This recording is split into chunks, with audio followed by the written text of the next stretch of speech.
My chest hurt, tight and suffocating like a boulder pressing down on me. I struggled to breathe, thrashed around, and suddenly jolted awake.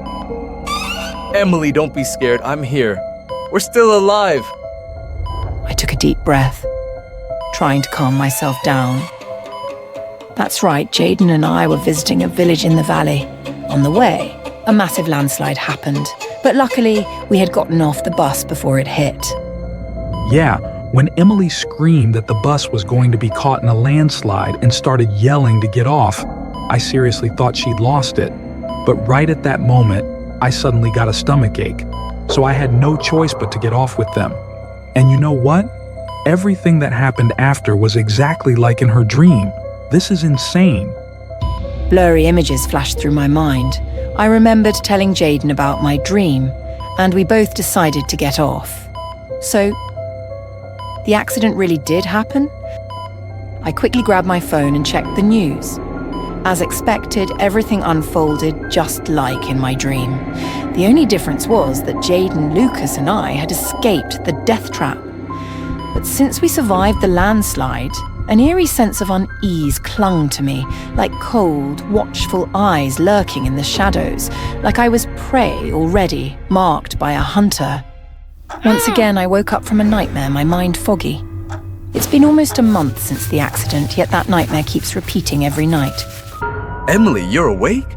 I asked Julia to make some salmon soup for you. Since the accident, Jaden had always been by my side, taking care of me. As soon as I caught the fishy smell, my mind immediately connected it to the overwhelming stench of blood at the crash site. My stomach twisted, and I felt a wave of nausea. Seeing my reaction, Jaden quickly told the maid to take the soup away, then turned to me with concern. Are you okay? Does your stomach hurt? I don't know, but I have a bad feeling something has happened. Suddenly, my phone chimed. A message from a friend. He told me that Lucas was dead. Lucas was the only other survivor besides my husband and me. Could it be that death has started claiming its victims? Jaden, death is still watching us. He'll come and take us in the most painful way possible. Jaden tried to comfort me, but the unease inside me only grew stronger. No one can escape my scythe.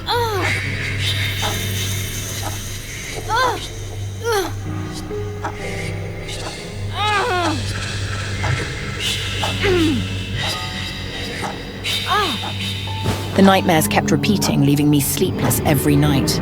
My body was exhausted beyond limit. Emily, come with me.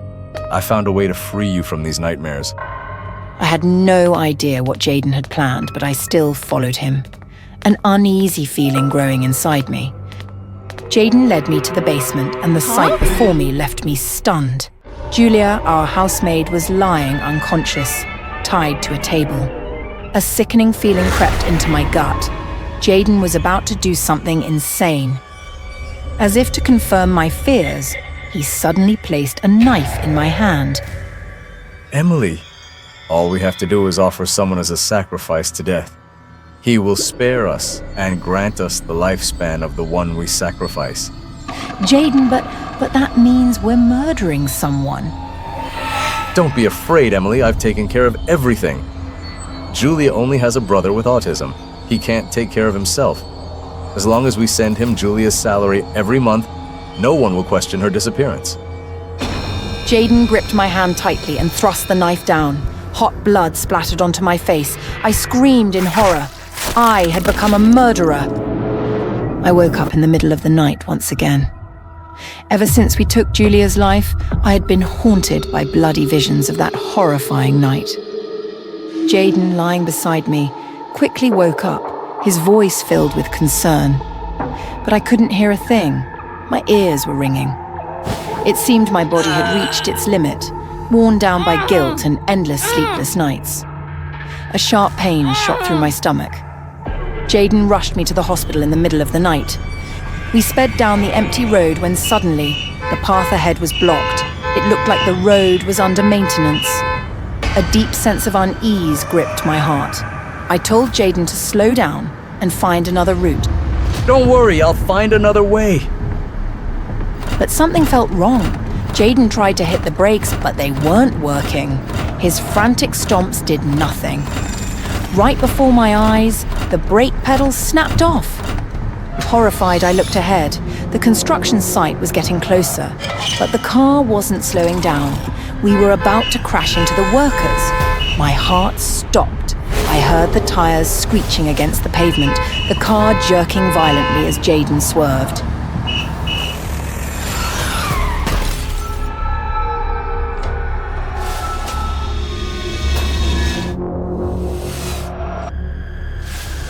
A deafening crash.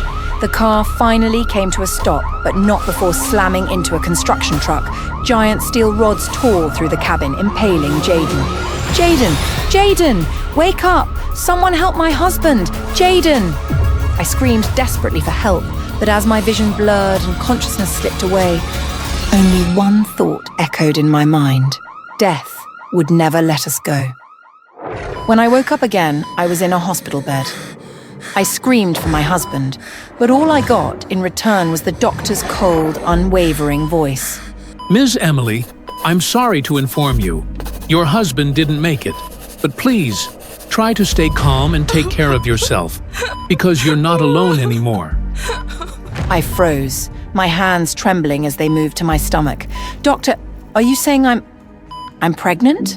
Yes, you're 8 weeks along, but your body is severely weakened.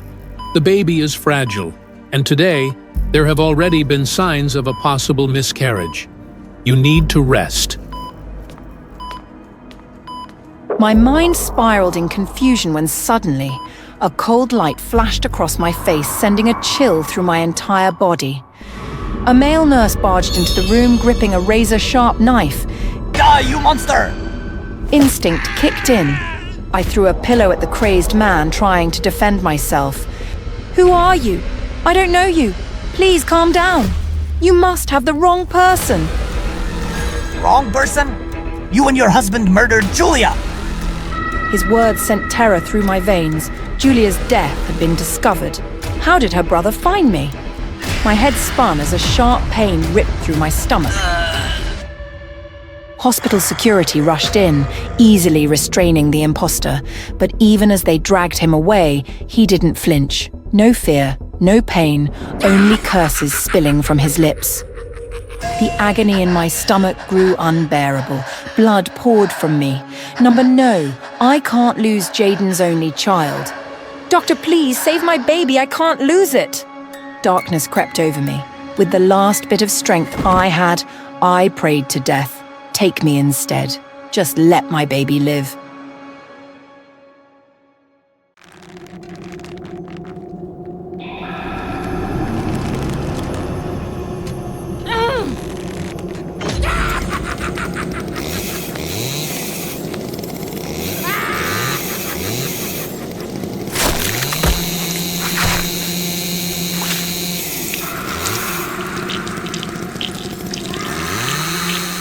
I am not rich, never have been, and probably never will be. But I know how to survive. That night, I went to the birthday party of some university rich kid whose name I can't even remember, wearing borrowed and patched up clothes. And cheap things don't last long. My shoe heel broke. I fell to the floor amidst the mocking laughter of the jerks around me. Some girl pointed at me and shrieked, as if I were the cheapest joke of the day. I stood up abruptly, threw away the broken shoe, and ran out of the party, barefoot, feeling humiliated and angry. The streets were cold and dirty, the sharp stones cutting into my bare feet, making them bleed. I ran with my head down, tears in my eyes, and bumped into a strange man. "Hey, are you blind?" I cursed at him without holding back, but he just glanced at me, his eyes so cold and sharp that I instinctively shut my mouth. The strange man walked away, unaware that the red shoe in his plastic bag had fallen out. I looked at the shoe as if I had seen my good fortune. My heart was pounding. I didn't care how he got it. All I knew was, I wanted that shoe. I picked it up, put it on. It fit perfectly. It felt like I became a different person. I simply thought it was a good item and took it home. I had a peaceful night, sleeping in my bed like a fancy lady with red shoes on, until the ringtone ruined my sweet dream. Hello, this is Karen. What? Isabel was murdered. Isabel was a rich girl from my university class. She was supposed to come to the party last night, but she was kidnapped and cut into pieces. Her body was found chopped up by the side of the road. I had to attend her funeral. Well, it was also a good chance to get close to the upper class, right? The funeral was crowded, heavy with sadness. I stood quietly next to Isabel's parents, pretending to be a sweet friend who was heartbroken over her death. Suddenly, my feet started to feel hot, like some invisible force was pulling me forward. In the blink of an eye, I stumbled toward a man in the weirdest way. My dress flew up, showing off the bright red shoes. I could hear people whispering about my shoes, saying I was disrespectful. Embarrassed, I tried to stop my legs and stand straight. I pulled my dress down to cover the shoes, but they kept glowing red, still trying to move my feet. Was there really something wrong with them? After the funeral, I walked home alone. The shoes were quiet again, just like normal shoes. Then suddenly, the heat came back.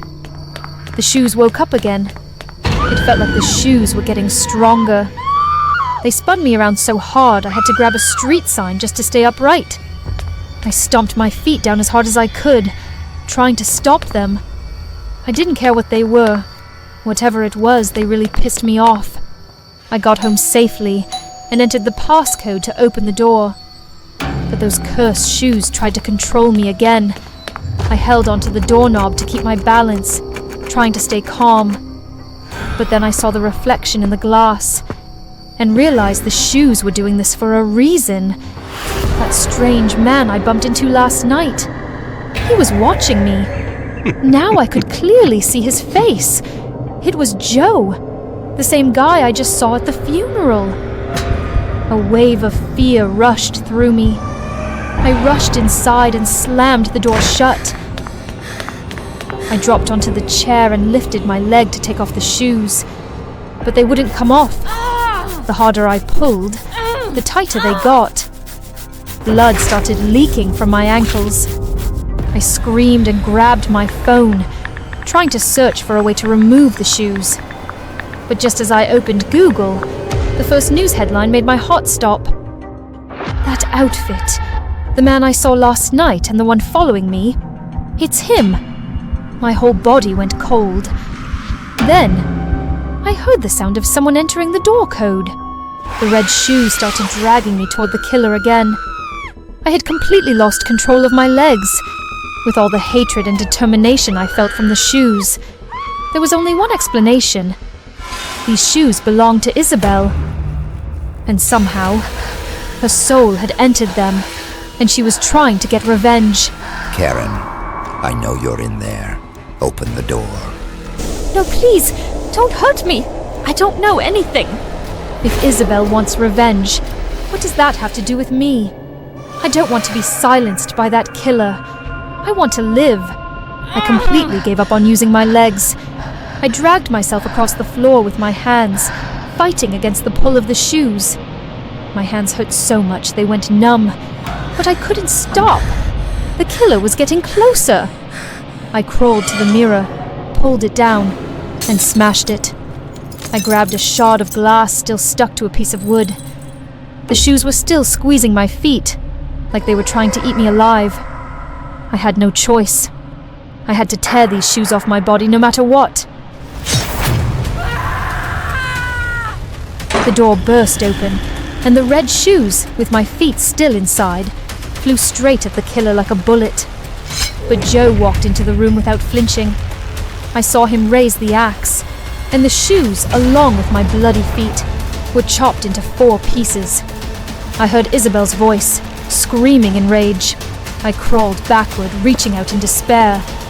But Joe just walked toward me, dragging the axe across the floor. Screech! Screech! Screech! I cried. I begged. I screamed for someone to save me. But no one came. Tinky Winky! Dipsy! La la.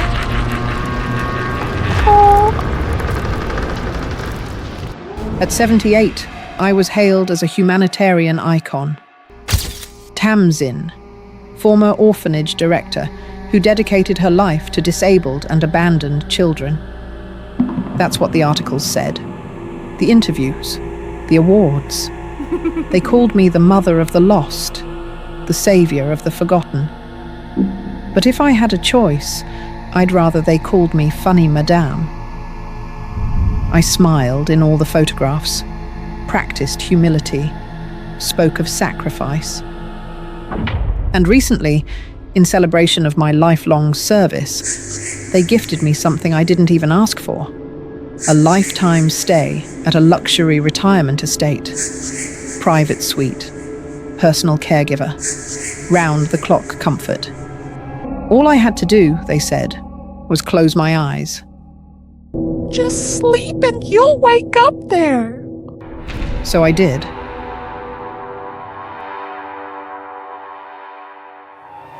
And when I woke, the sky had turned grey. The room was tasteful, quiet.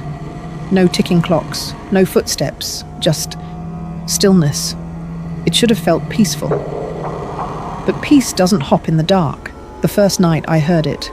Thump, clack, clack, clack, clack. Footsteps in rhythm, like someone was dancing. Then the TV flickered on.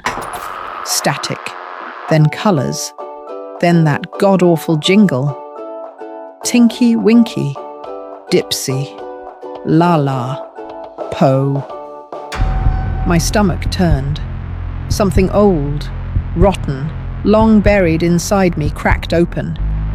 With a trembling hand, I grabbed the remote and hit power.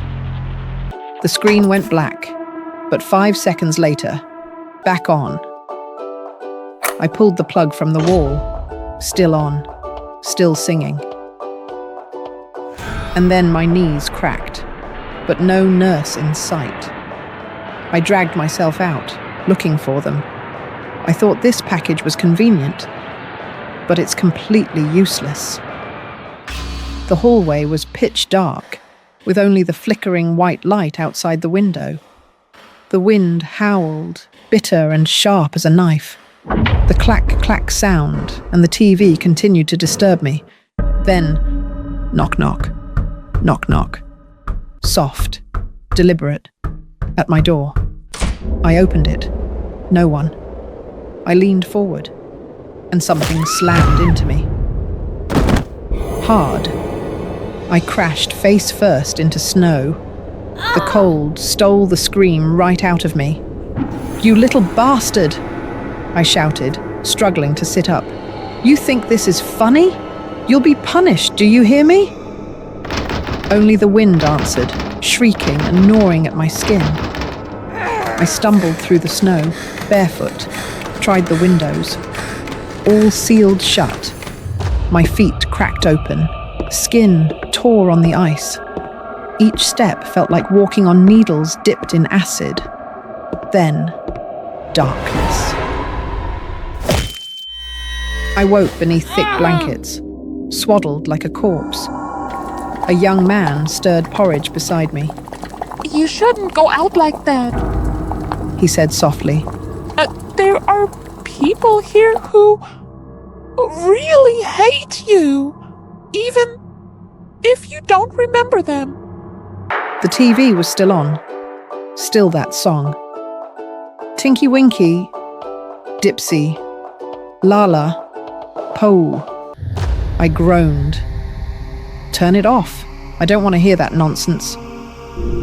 He didn't move. Is that why you never let the four of us watch it? He asked, not looking at me. I narrowed my eyes. You don't understand what it's like taking care of crippled little monsters. You can't afford softness, not when they scream all night and piss themselves. He finally turned to face me, and I froze. His face, burned, melted like candle wax, red, raw, one eye white and blind. He smiled. Oh, He said. The name struck me like a hammer. No! You died. You died in the fire. That was decades ago. I lived He whispered. barely in darkness. I watched them praise you, worship you. I tried to crawl out from under the blanket, but I couldn't feel my legs. Maybe they'd gone numb from the earlier cold. Then my legs fell to the floor. I shrieked, screamed until my throat tore. Poe stepped closer, calm. I helped you. He said. You don't have to walk anymore. Just rest. Let us care for you. He lifted a spoonful of porridge. No, no, don't! He shoved it into my mouth. Boiling hot. I choked, gagged, tried to spit it out. Another spoon, and another. You used to feed us with rusty spoons, remember? Made us swallow even when we cried. Even when our mouths bled. I vomited. He sighed. And now you're just wasting food. He scooped the vomit back up, fed it to me again. I convulsed, body bucking against the blankets. No use. You said we should be grateful. That we owed you. You think anyone else would feed freaks like you? That's what you said. I wept, and I remembered. The attic, the beatings, the night I spilled gasoline, struck the match. 4 people locked in. No one survived. At least that's what I told the press. Electrical fire. I had sobbed in the interviews. Tragic accident. They believed me. Built my statue. Called me saint. Poe rose. Gasoline sloshed in the can he carried. You wanted silence. Now you'll burn in it. He poured it across the floor, the curtains, my bed, and my body. The stench of fuel rushed up my nose, sharp and dizzying. The TV blared louder. Tinky Winky? Dipsy? Lala? Poe? Poe struck a match. You always said, this is how I take care of you. He dropped the flame.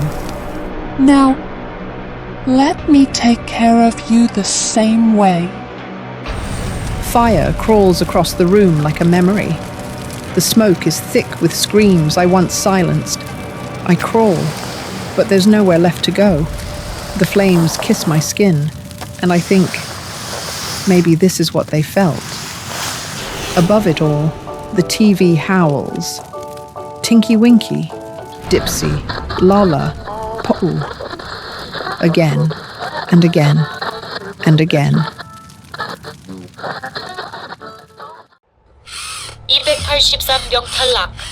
무궁화 꽃이 피었습니다. 192명 탈락. 385명 탈락. I stumbled, my legs barely supporting me after surviving the latest round of the Squid Game. Player 132, that's who I was now. 77, my closest companion in this nightmare, laughed with a mix of relief and exhaustion. We made it, 132! For a fleeting moment, his grin was contagious. Anyway, I'm Hansu, he said, offering me a bottle of water. I came here to save my company. It's been going through some tough times. I hesitated, but his open expression prompted me to reply. I'm Inho, I said quietly, the words dragging like weights. Hansu's eyes softened. What brought you here? I hesitated, my throat tight. My wife, she has liver cancer. End stage. The light in his eyes dimmed. I'm sorry, he said softly. I gave part of my liver to my younger brother years ago. Now I can't do the same for her. and I don't have time to clear my name. His brows furrowed. Clear your name? I sighed, the words tumbling out. I used to be a cop, a good one, but someone framed me for bribery. I lost my job, my reputation, everything. This game is my last chance to save her. Hansu placed a reassuring hand on my shoulder. We'll get through this together, In-ho. Players, welcome to the fourth game. The game you're playing today is Mingle. All players must step onto the central platform. The platform will spin while music plays. When it stops, a number will be called out. You will have 30 seconds to form a group of that exact number. Anyone left out or in the wrong number will be eliminated. 5, 4, 3, 2, 1. Hansu gripped my arm tightly. We're in this together, right? I nodded. The platform began to spin, music blaring as we clung to the railings for balance. When the music abruptly stopped, the overseer's voice boomed. Form groups of 4. I reached for Hansu instinctively. 2 others quickly joined us, and a wave of relief washed over me as I glanced at the chaos unfolding. Those left ungrouped screamed in terror as masked guards dragged them away. The game repeated. Each round, the number called out changed. 5, 6. Hansu and I stuck together, forming alliances as necessary. Then came the final round. Form groups of 2. We sprinted toward the door right in front of us. It felt like salvation was only a few steps away. But as we neared the door, another player shoved past us, diving into the spot. "Wait!" I yelled, panic surging through me. Hansu froze, his face twisted with guilt. I'm so sorry, In-ho. Before I could react, he shoved me backward. My years as a cop kicked in as I lunged forward, grabbing his arm in a vice-like grip. Let go! He shouted, his voice laced with fear. No! The timer ticked down. 10 seconds. With a final burst of strength, I shoved him away and bolted toward the door. 5, 4, 3, 2, 1.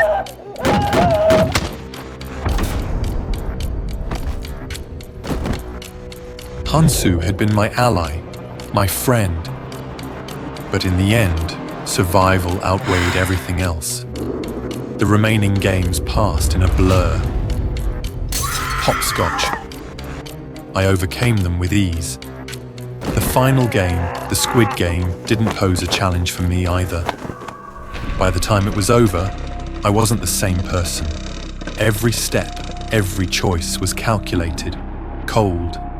I won. The prize, 45.6 billion won. But when I returned home, triumph was hollow. My wife was gone. On the table lay a letter, her trembling handwriting scrawled across the page. I couldn't wait any longer, In-ho, but I want you to know our baby would have been beautiful. Beside the note was an ultrasound image. I crumpled to the floor, the weight of it all crushing me. Seeking closure, I returned to my old precinct. That's when I learned the truth.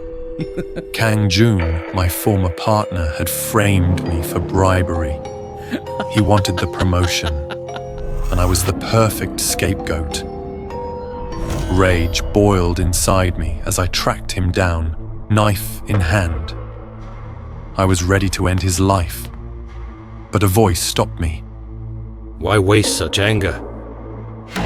I turned to see a man in a black suit, his face obscured by a sleek, 3-dimensional mask. I can offer you something better. Destroy him the way he destroyed you, ruin his career, and then He handed me a familiar card. Invite him to the game. Let fate decide if he survives, or let him depend on you. He removed his mask and handed it to me. With nothing left to lose, I accepted his offer. Now I am the front man. From the control room, I watch as players fight, betray, and bleed. Each scream, each desperate plea, it exhilarates me. When Kang Jun finally stepped into the arena, his pale face stripped of its arrogance, I felt nothing but satisfaction. He didn't last long. As Oh Il-nam, the mastermind of the Squid Game, watched from the shadows, he chuckled. An interesting game, wouldn't you agree? I didn't reply. I adjusted my mask and turned back to the screens. The next season was about to begin.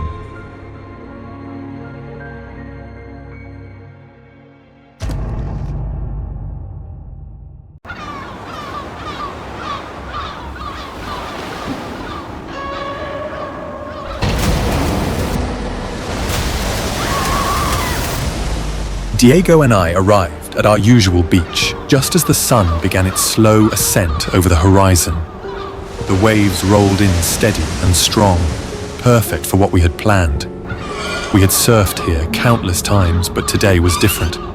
Today, we were going to settle it once and for all. Who was the better surfer?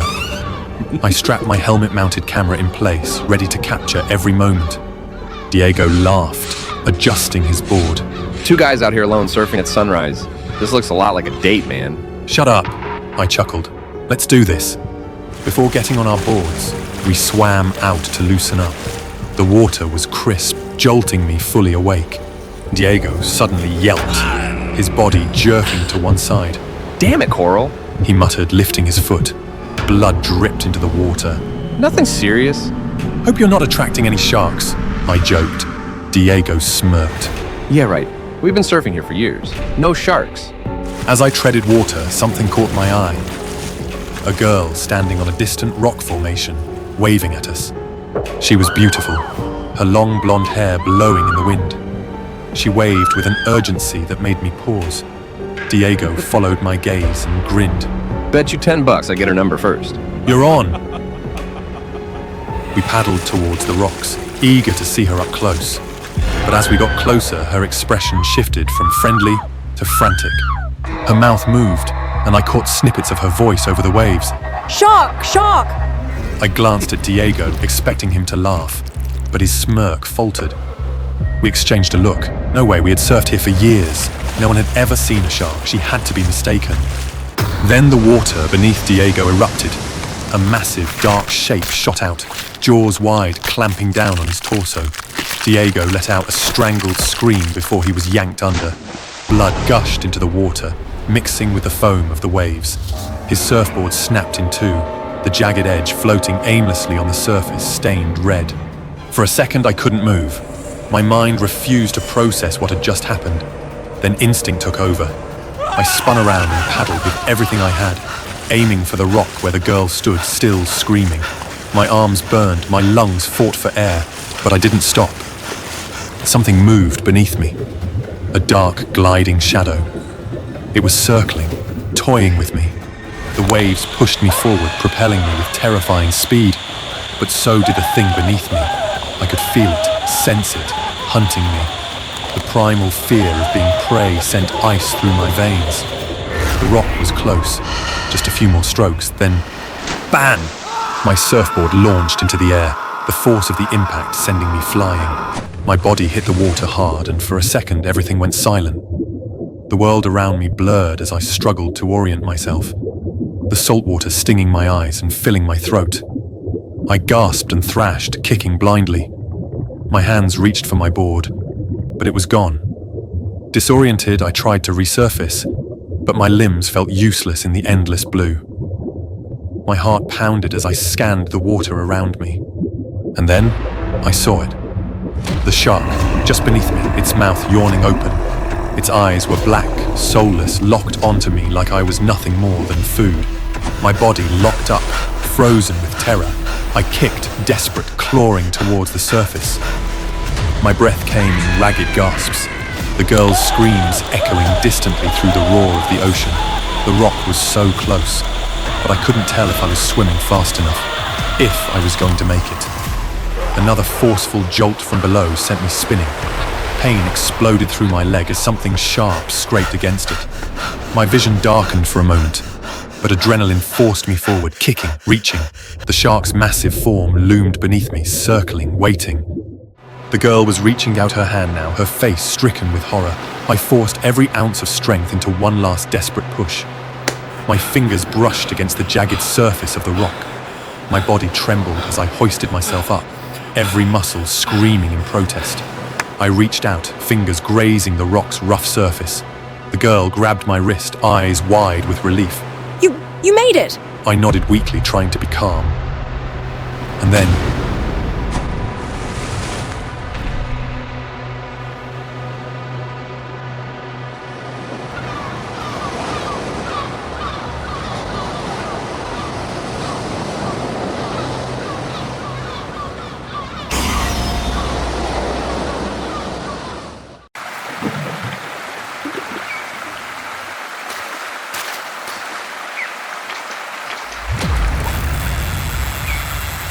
I'll only buy this for the lowest price. I always believed the ocean was my home, even if it was confined within thick glass walls, even if the water was controlled by human hands. I belonged there. Every time I slipped into the tank, weightless and free, I became part of the sea. The fish were my companions, the audience my fleeting admirers. But I was wrong. There were things in the water I should never have trusted. And one day, the water betrayed me. The first sign was the arrival of the new fish. A creature unlike any I had ever seen, massive and ancient-looking, its scales black and slick as oil. Its eyes weren't like the others. There was no dumb curiosity, no mindless drifting. It watched. It understood. I asked my supervisor why we suddenly had the budget to import such a beast. Our company was known for its stinginess, barely affording basic maintenance. He shrugged, muttering something about investment and attracting tourists. But I had my doubts. Still, I tried to bond with it, like I had with all the others. Yet every time I entered the tank, I felt its gaze. Not just observing, calculating. The way it drifted near, but never too close, sent ice crawling down my spine. I told myself I was imagining things. Until the day it attacked. I was rehearsing, gliding through the water, when a shadow moved too fast. I barely had time to turn before it lunged, jaws stretching unnaturally wide. I kicked, twisting away as its teeth snapped inches from my face. Water exploded with motion. A force like a freight train slammed into me, sending me spiraling. The glass walls rattled. Then, chaos. Alarms. Staff yelling. They quickly pulled me up, the fish chasing right behind. The containment gates crashed down, trapping it inside its enclosure just before it could reach me again. I clawed my way to the surface, coughing out water, trembling. That was close. One of the handlers muttered, but no one checked if I was okay. No one even looked concerned. I stared at the creature through the reinforced bars. It floated there, eerily still, its dark eyes locked onto me. It was waiting. The day of the performance arrived. The tank lights shone, illuminating the artificial coral and the eager faces pressed against the glass. I slipped into my mermaid tail, painted on my usual smile, and dove in. For a while, it was just another show. Twirling, waving at the children, moving with the grace that had taken me years to perfect. The audience clapped, delighted. Then I felt it. Sharp, searing pain. I had brushed against the coral, cutting my hand. A thin trail of red curled into the water. Before I could react, the tank shuddered. A deafening crack echoed through the enclosure as the bars twisted and snapped. The The fish rammed them again, bursting free. The water around me convulsed. The crowd's cheers turned to screams. It came for me.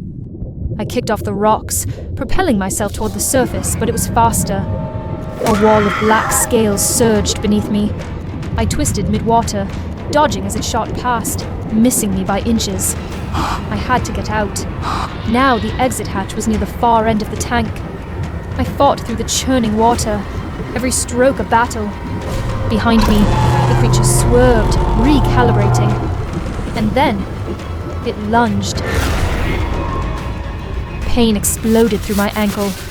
My scream bubbled out uselessly as its teeth clamped down, its powerful jaws crushing into the bone. It yanked me down, deeper, twisting its body to drag me under. My vision blurred. I flailed, trying to pry its mouth open, but its grip was relentless. My mermaid tail, slick, artificial fabric, ripped under the strain. The creature jerked back, and suddenly, my legs were free, but the force sent me spiraling, my costume shredded, my body completely exposed. Through the distortion of water and glass, I saw them, the audience, hundreds of eyes staring in horror, in shock, in morbid fascination. I had never felt so vulnerable.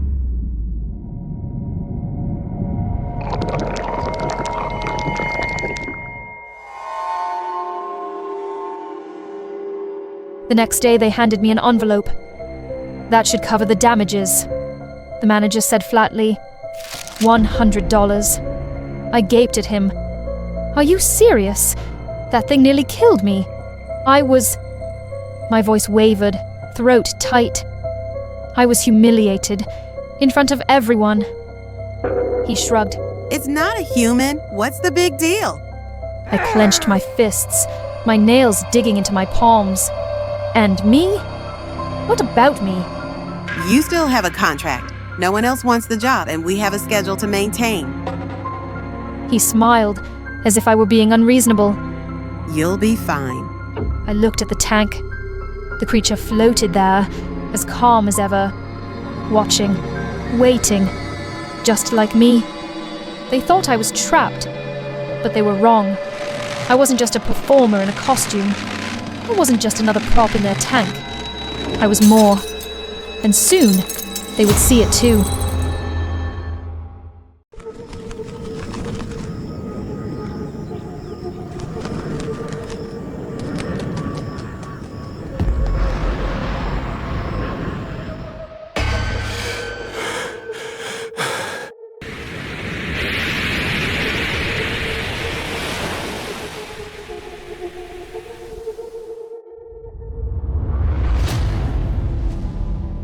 I have always loved my job as a flight attendant.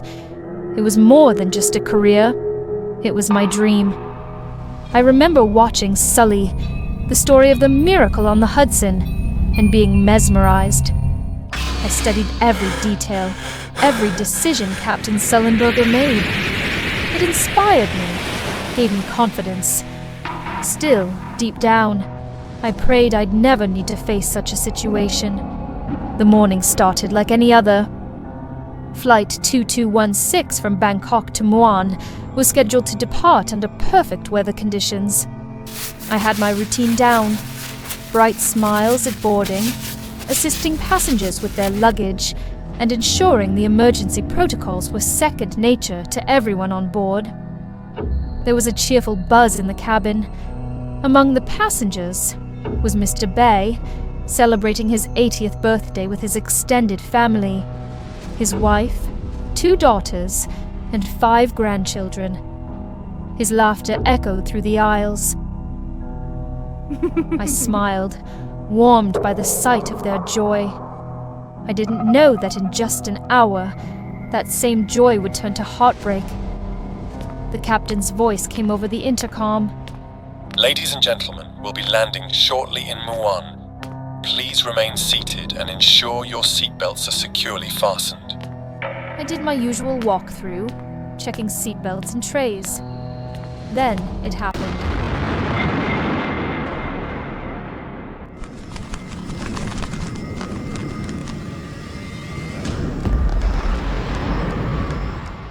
The plane jolted violently.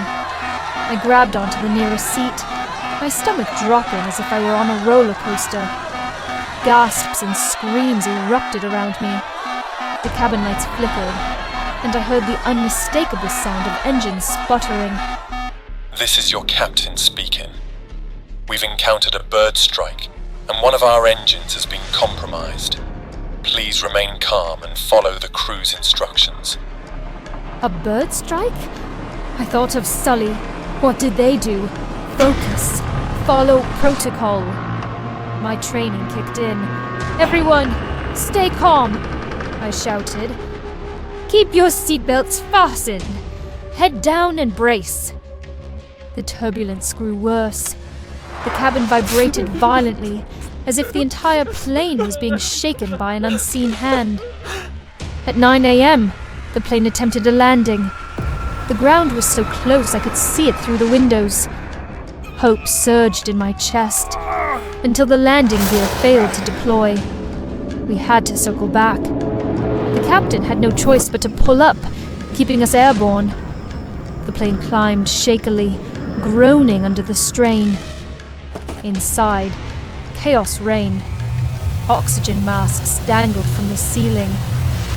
We're going to die! I wanted to reassure them too, but what could I say? That we'd be okay? That we'd survive this? Even I didn't believe that anymore. Listen to me. We're not done yet. Trust the captain. Trust us. The words felt hollow, but I needed to believe them as much as they did. Children wailed. Mr. Bay held his family close, whispering reassurances I couldn't hear. Passengers began pulling out their phones, recording shaky goodbyes to their loved ones. Some prayed, while others wept quietly. Mr. Bay's granddaughter clutched her grandma hand, her wide eyes staring at me as if I held all the answers. I knelt beside them, my voice trembling as I said, "You're very brave, sweetheart. Stay close to your family, okay?" Mr. Bay met my gaze and nodded. It wasn't much, but it was all I could offer. Miss, please, can you take a photo of us? Just one last time. I nodded, unable to say no.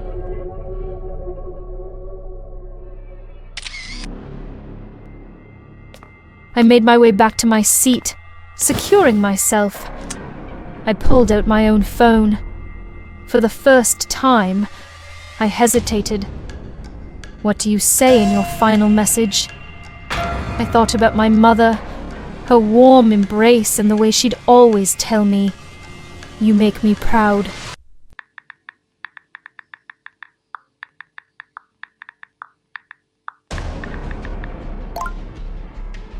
And then there was the captain.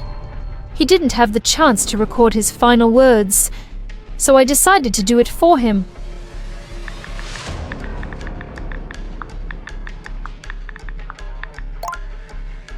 At 9:07 a.m., the captain's voice came over the intercom again. We've been cleared for an emergency landing from the opposite direction. Prepare for impact. This was it. I stood at my post, securing the galley and fighting back tears. The passengers braced themselves. Smoke filled the cabin, and the air smelled of burning fuel. As the plane descended, every second felt like an eternity. The impact threw everyone forward. We hit the ground belly first, skidding violently. I gripped the jump seat, my heart pounding as the plane slowed. We were alive. Somehow, we were alive. I looked around the cabin. Passengers clung to each other, bruised and battered, but breathing. Mr. Bay's family embraced tightly, tears streaming down their faces. For the first time since the chaos began, I allowed myself to believe we'd made it.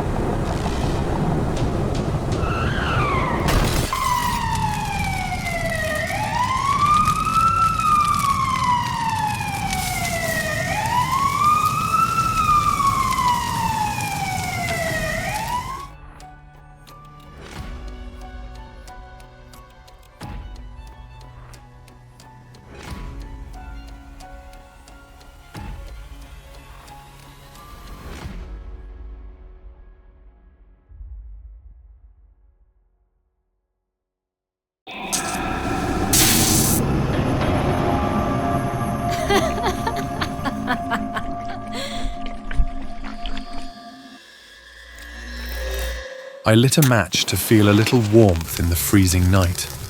Through the flickering flame, I wished for a full meal and a peaceful sleep.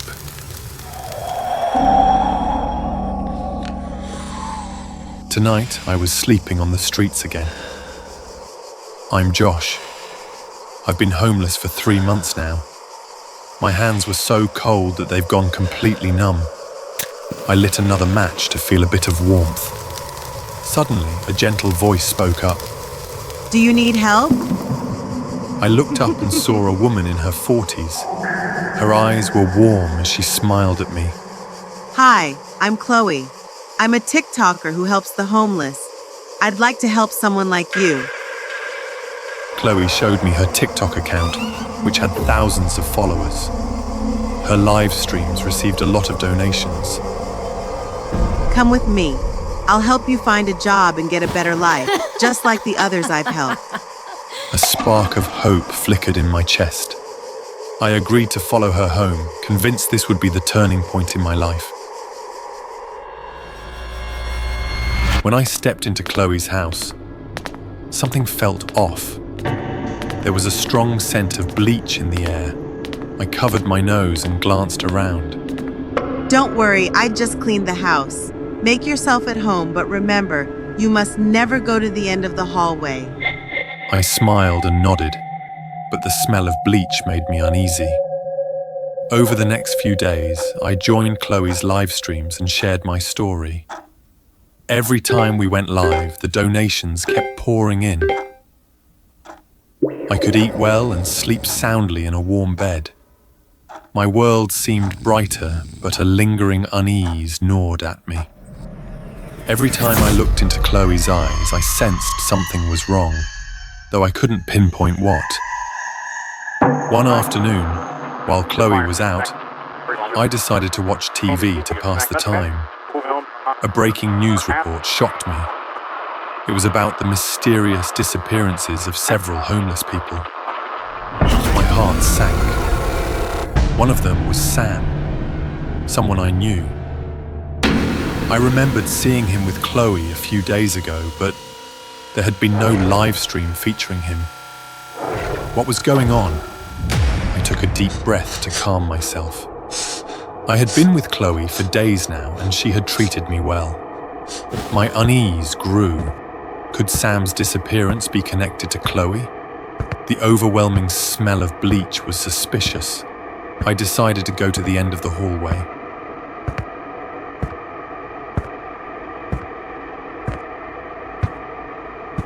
There I found an old door. My heart raced as I opened it and stepped inside.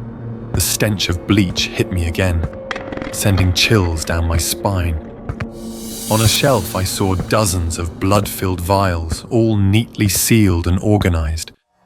Then I saw the board, covered with photos of missing homeless people, just like in the news. I spotted Sam's picture. Only one thought raced through my mind. What has Chloe done to these people? My legs felt frozen. I saw my own photo on the board. Was I next? I had to escape immediately. When I opened my eyes, Chloe was staring at me with a cold gaze, nothing like the kindness she had shown before. I was stunned when I realized I had been tied on an operating table surrounded by medical tools and empty blood vials. Didn't I tell you not to go to the end of the hallway? What happened to Sam? Sam? His blood will soon be sold on the black market. I'm going to be rich. Her words hit me like a slap. I couldn't believe what I was hearing. You're a criminal, Chloe. She stepped closer and put on gloves. You'll soon join your friend, Josh. She injected something into my arm. My body grew heavy, and I could feel all my strength draining away. Chloe happily arranged the blood vials on a shelf. A perfect plan, she said with a grin. In that cold, sterile room, I realized I had fallen into a trap Chloe had set long ago. Sharp pains shot through me as my blood was drawn. I felt myself growing colder.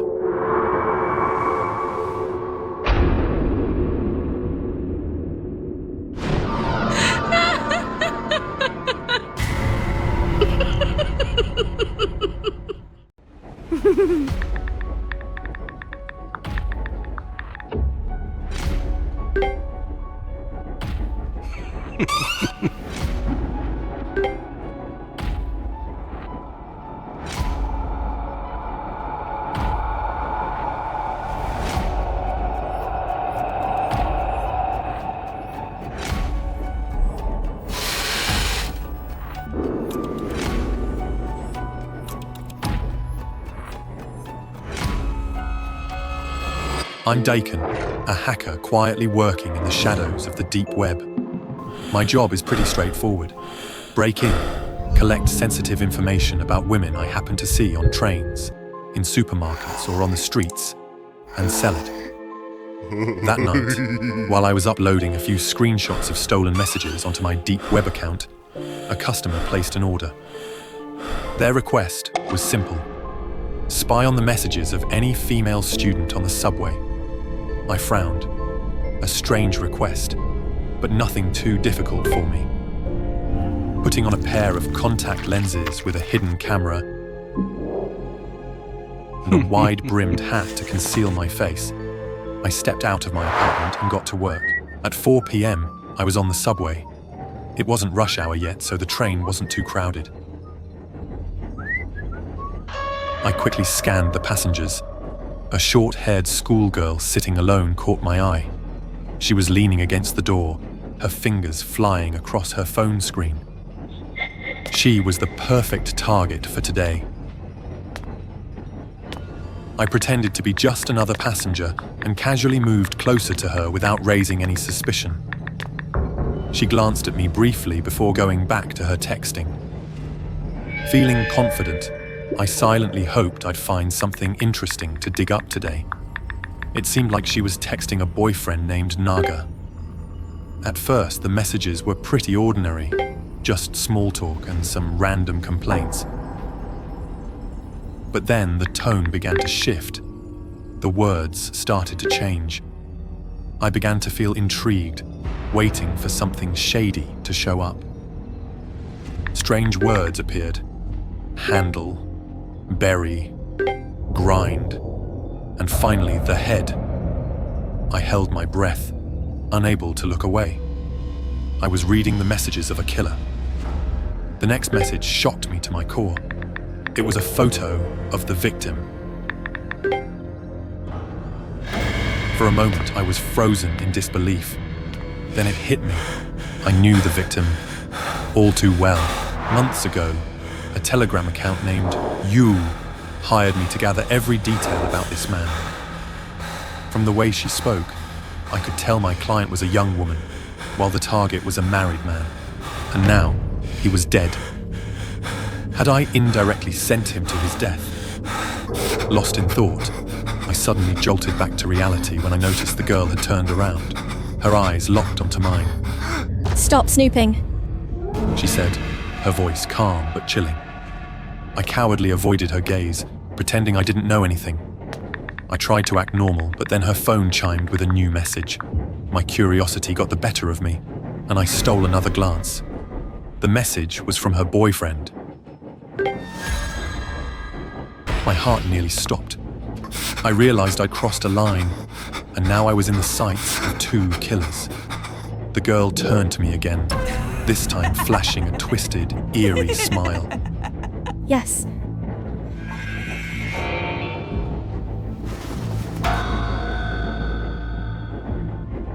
The blood in my veins turned to ice.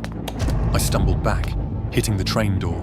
Without wasting another second, I bolted, running toward the last car of the train. I thought I could escape. After getting back to my apartment, I locked the door. 3 layers of locks. I leaned against it, gasping for air, trying to calm myself. Suddenly, my phone buzzed. It was that You account again. They sent me a video. My hands froze as I stared at the screen, fear rising in my chest. But I couldn't fight my curiosity and tapped to open it. The video! It was me, running back to my apartment. They had been watching me. My hidden camera lenses, they hacked them. My heart raced. Then I heard it, the sound of my electronic lock. Someone was entering my passcode. Before I could react, the door was kicked hard. The locks I thought would protect me started to give way. Panicking, I ran toward the window, but just as I reached it, the glass shattered. Shards flew across the room. She walked in. Yuko, a knife strapped to her thigh, her cold, predatory eyes locking onto mine. I screamed, my voice cracking. "You're you! I gave you the information you wanted. We had a fair deal. Why are you after me?" Because you know too much.